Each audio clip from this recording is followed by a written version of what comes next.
असल में पूरी दुनिया में अभिव्यक्ति की आजादी को लेकर एक बहुत बड़ी दुकान चलाई जा रही है। आप ये समझ सकते हैं कि जो बड़े बड़े पश्चिमी देश हैं, ये अभिव्यक्ति की आजादी के बहुत बड़े बड़े शॉपिंग मॉल हैं, जहां ये अभिव्यक्ति की आजादी को बेचते हैं। ये जो सोशल मीडिया प्लेटफॉर्म्स हैं, जहां पर लोग अपनी राय लिखते हैं, जैसे एक्स हो गया, फेसबुक हो गया, इंस्टाग्राम हो गया, तो और भी जो बाकी प्लेटफॉर्म्स हैं, ये सब क्या बेच रहे हैं आपको? ये सब अभिव्यक्ति की आजादी आपको बेच रहे हैं एक प्रोडक्ट के तौर पर। आप समझते हैं कि ये मुफ्त है, असल में ये मुफ्त है नहीं। और आज जो खबर हम आपको दिखा रहे हैं, ये आपको बहुत ध्यान से देखनी चाहिए, क्योंकि इसमें एक बहुत बड़ी सीख छुपी हुई है। और ये जो खबर अब मैं आपको बताने जा रहा हूं, ये विकिपीडिया के बारे में है। विकिपीडिया के बारे में आप सब लोग जानते तो होंगे ही। आप में से बहुत सारे लोग विकिपीडिया का इस्तेमाल करते होंगे किसी के बारे में भी कुछ जानकारी लेने के लिए। और आप में से विकिपीडिया में से ज्यादातर लोगों ने विकिपीडिया के बारे में सुना भी होगा। और आप सोचते होंगे कि अगर किसी के बारे में कुछ रिसर्च करनी है तो विकिपीडिया पर जाइए और उसके बारे में सब कुछ आपको पढ़ने को मिल जाएगा। सूत्रों के मुताबिक भारत सरकार ने विकिपीडिया को एक नया नोटिस जारी किया है, जिसमें 3 बड़ी बातों का जिक्र किया गया है। पहली बात, भारत सरकार को ऐसी कई शिकायतें मिली हैं जिनमें आरोप है कि विकिपीडिया पर भारत को लेकर गलत, भ्रामक और एक तरफा सूचनाएं प्रसारित की जा रही है। दूसरा, विकिपीडिया पर जितनी भी सूचनाएं मौजूद हैं, उन पर संपादकों के एक छोटे से समूह का नियंत्रण है। यानी उसमें जो एडिटर्स हैं, जो कि उस पूरे टेक्स्ट को, कंटेंट को एडिट कर सकते हैं, उनका एक छोटा सा ग्रुप है। और वो छोटा सा ग्रुप ही ये तय करता है कि किसके बारे में क्या लिखा जाएगा। तीसरी बात, सरकार ने विकिपीडिया से ये पूछा है कि उसे मध्यस्थ की बजाय पब्लिशर क्यों नहीं मानना चाहिए, क्योंकि विकिपीडिया कहता है कि मैं जो हूं, मैं तो एक बिचौलिया हूं, लोग अपने हिसाब से कंटेंट लिखते हैं और मैं तो एक एग्रीगेटर हूं। मध्यस्थ का मतलब यहां यह है कि विकिपीडिया पर जो सूचनाएं उपलब्ध हैं, उनमें विकिपीडिया का कोई दखल नहीं होता और लोग खुद एक फीचर की मदद से, एक एप्लीकेशन की मदद से विकिपीडिया के अलग अलग पेजेस को एडिट करते हैं और उन जानकारियों को क्रिएट करते हैं, उन पेजेस को क्रिएट करते हैं। तो विकिपीडिया बड़े आराम से कह देता है कि हमने इसमें कुछ नहीं किया, जो कंटेंट लिखा है वो हमने नहीं बनाया, ये जनता खुद लिखती है और खुद पब्लिश करती है। लेकिन पब्लिशर का मतलब यह है कि विकिपीडिया पर जितनी भी जानकारी उपलब्ध है, उसके लिए इस कंपनी को पब्लिशर माना जाएगा और उसकी जवाबदेही सुनिश्चित होनी चाहिए। और यह जवाबदेही क्यों जरूरी है, इसे आप इन बातों से समझ पाएंगे। इस समय आप इंटरनेट पर कुछ भी जब सर्च करते हैं, तो उससे संबंधित विकिपीडिया का कोई ना कोई आर्टिकल आपके सर्च रिजल्ट में जरूर आता है। जैसे उदाहरण के तौर पर, अगर आप इंडिया या भारत के बारे में सर्च करेंगे, या राम मंदिर के बारे में सर्च करेंगे, या किसी घटना के बारे में कुछ सर्च करेंगे, किसी व्यक्ति के बारे में कुछ सर्च करेंगे, तो उससे संबंधित विकिपीडिया का आर्टिकल आपके सर्च रिजल्ट में सबसे ऊपर जरूर आएगा। और आप में से बहुत सारे लोग इन विकिपीडिया आर्टिकल्स को पढ़कर इनमें लिखी सूचनाओं को सही मान लेते हैं। लेकिन जरा सोचिए, अगर ये सूचनाएं गलत हों या एक तरफा हों, तो आप क्या करेंगे? एक और उदाहरण देखिए। वर्ष 2020 में जब दिल्ली में सांप्रदायिक दंगे हुए, तब इन दंगों को लेकर विकिपीडिया पर सूचना देने के मामले में पक्षपात करने का आरोप लगा था और कहा गया था कि विकिपीडिया के पेज पर इन दंगों के मुख्य आरोपी मोहम्मद ताहिर हुसैन का नाम है ही नहीं।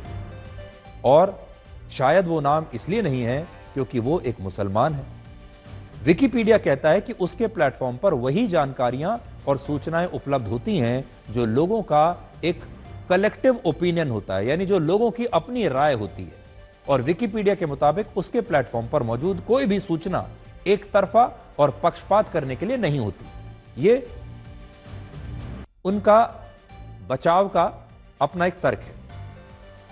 लेकिन आज हमारा सवाल यह है कि अगर वाकई में ऐसा है, तो फिर दिल्ली दंगों के विकिपीडिया पेज पर मोहम्मद ताहिर का नाम क्यों नहीं आता? गोधरा कांड के पेज पर यह क्यों नहीं लिखा होता कि इसमें ट्रेन को आग लगाने वाली भीड़ किस धर्म की थी?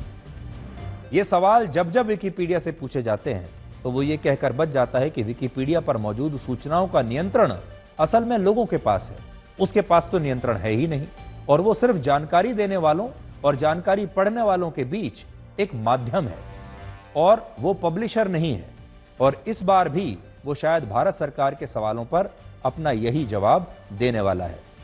विकिपीडिया के को फाउंडर लैरी सेंगर ने एक बार कहा था कि विकिपीडिया निष्पक्ष नहीं है और जो लोग इसे कंट्रोल करते हैं उनमें वामपंथी विचारधारा को मानने वाले लोग ज्यादा है। द न्यूयॉर्क पोस्ट ने भी अपने एक लेख में दावा किया था कि विकिपीडिया लेफ्ट विंग का एक प्रोपेगेंडा है और इस पर मौजूद किसी भी जानकारी पर भरोसा नहीं किया जा सकता। लेकिन भारत में विकिपीडिया को लेकर जागरूकता की इतनी कमी है कि ज्यादातर लोग विकिपीडिया पर मौजूद सूचनाओं को ही अंतिम सत्य मान लेते हैं, जबकि ये सूचनाएं कई बार गलत और एक तरफा होती हैं और इसके पीछे एक बड़ी साजिश के भी आरोप लगते रहे। विकिपीडिया की पेरेंट कंपनी का नाम है विकिमीडिया फाउंडेशन, और इस फाउंडेशन को जिन कंपनियों और एनजीओ से फंडिंग मिलती है उनमें सबसे बड़ा एनजीओ जॉर्ज सोरोस का है। और जॉर्ज सोरोस अमेरिका के वही उद्योगपति हैं जो खुलेआम भारत में सरकार बदलने की बात कह चुके हैं, जो भारत को अस्थिर करने की बात उन पर आरोप लगते हैं कि वो भारत को अस्थिर करना चाहते हैं। इसके अलावा विकिमीडिया फाउंडेशन को टाइड्स फाउंडेशन से भी फंडिंग मिलती है, जिसने हमास समर्थित विरोध प्रदर्शनों के लिए अमेरिका की यूनिवर्सिटीज में अलग अलग छात्र संगठनों की मदद की थी।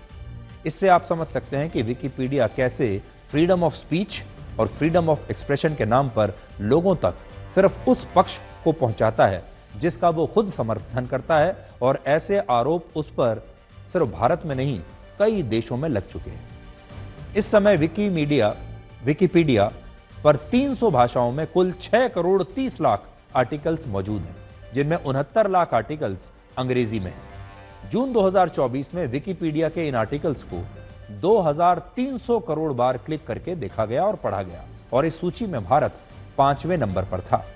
भारत में सिर्फ एक महीने में लोगों ने लगभग 80 करोड़ बार विकिपीडिया के अलग अलग पेजेस को क्लिक करके पढ़ा था, जबकि इन पेजेस को एडिट करने वालों में भी भारत अमेरिका और ब्रिटेन के बाद तीसरे नंबर पर है।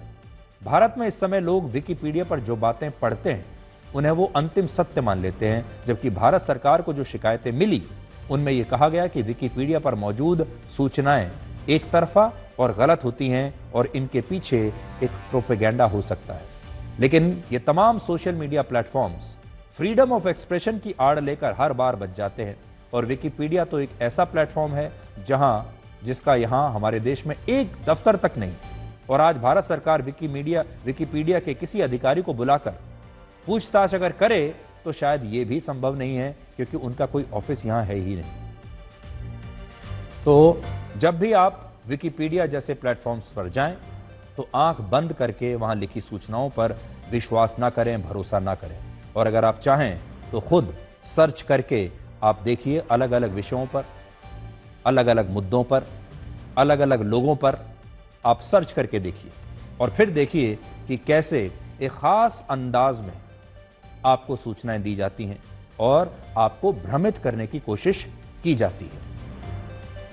और ये सिर्फ हम कह रहे हैं, इस पर मत जाइए। आप चाहें तो खुद अपनी रिसर्च करके देख लीजिए, और विकिपीडिया पर जाइए और खुद आप रिसर्च कीजिए और सर्च करके देखिए। आपके मनपसंद का जो भी विषय हो, जो भी व्यक्ति हो, उसके बारे में आप सर्च कीजिए और देखिए कि विकिपीडिया आपको क्या बताता है।